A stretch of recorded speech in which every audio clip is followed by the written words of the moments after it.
How's it going, guys? Today I'm going to be showing you how I remade Bushbaby's track, Ghetto Blaster. This is what our remix sounds like.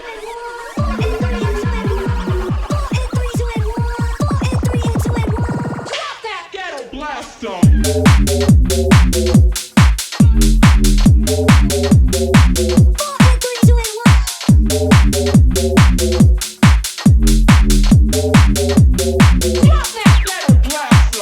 So Bushbaby has been coming back in a huge way the past couple of years. I think he took a bit of a hiatus, but now he's back releasing bangers after bangers and doing DJ sets all over the country. He's one of my favourite artists in the garage, speed garage scene, so definitely check him out if you haven't heard him already. Great, so let's break down how I remade his track. Great, so most of Bushbaby's tracks all have something very similar in common. They all have really fat drums and even fatter bass lines. So let's start with the drums. This is what ours sound like.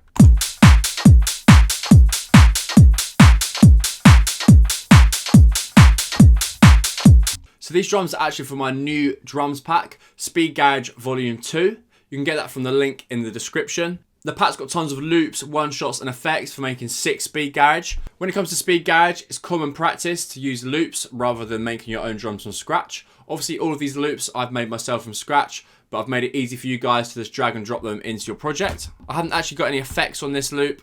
Here's it on its own. I've then added this kick underneath.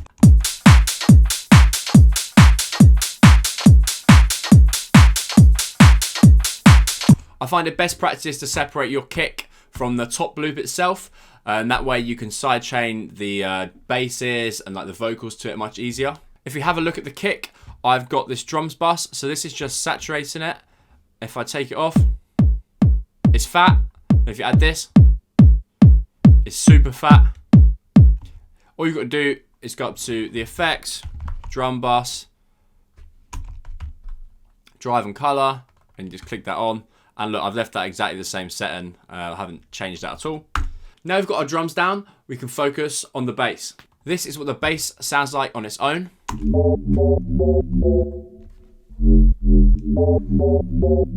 The bass sound itself is made using Serum. It's a preset for my new Speed Garage pack, Speed Garage Volume 1. You can get that from the link in the description as well. It's on my website. Great, guys. So if you have a look at the patch in Serum, I've used the bass shut up preset. Oscillator A, we have the inharmonic. So this isn't actually stock with Serum, so it's not going to be found in these. You actually have to download these separately. So this is the massive wavetables for the synth massive, which people don't really use anymore. And if you go to basic and inharmonic, so number 22, you put that in both oscillator A and oscillator B, pitch them down by 2 octaves. In the sub, we then put it into a sine wave and turn the level all the way up. If we have a look at macro 1, I've used this to manipulate the wavetable position. So in this song, I've not actually done it at all, but if you have a listen to this.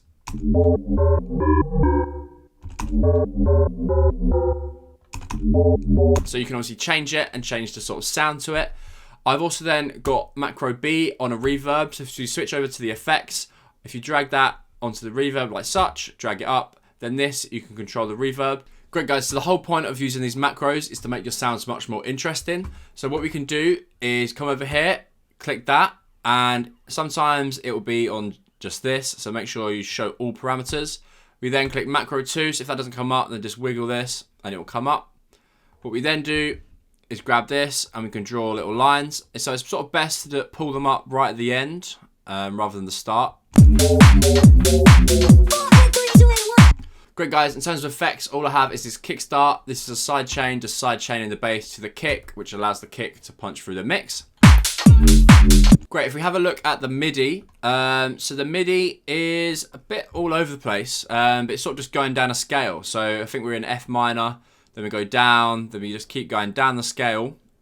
Yeah, that's the MIDI, in case you want to copy that. Probably see it better like this. And what we have next is the second bass. Let's quickly just have a look at the MIDI for that.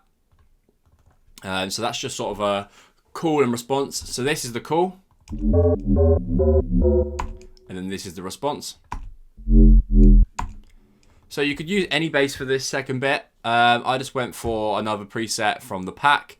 So we have the warp don't stop. This is what it sounds like. So yeah, with this second response, you can obviously change it. Let's just have a listen to what else we could have it as. So this, I mean, yeah, if you look at this, Rude Boy Warp, turn the drive up. Really, that's really fat. What else? Probably a little bit too much. See, I mean, it sounds good with the warps. I suppose you could have probably a Reese as well. Let's try it with this, CP Company.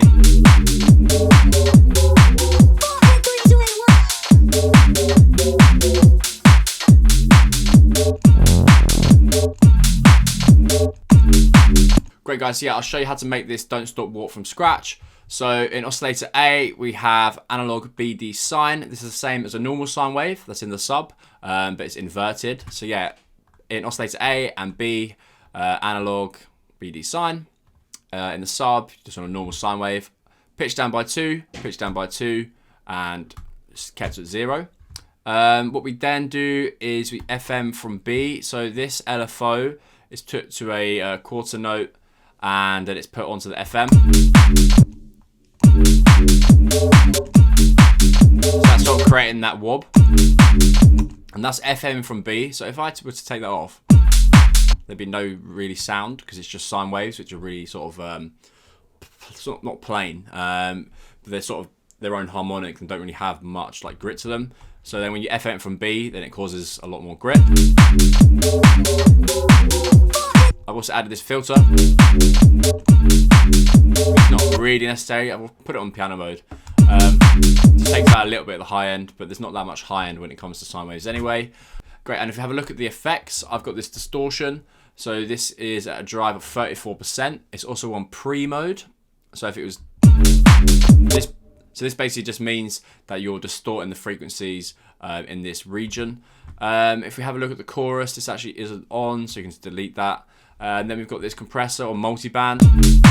This just sort of helps to really highly compress the sort of mids and highs, so you can hear the sound a lot more. And this comes up a lot better on like phone speakers and stuff like that. Got this delay. Just adds a little bit of delay, not a lot, as you can see, if only on 8%.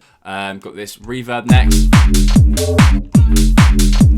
Gives it a little bit of space.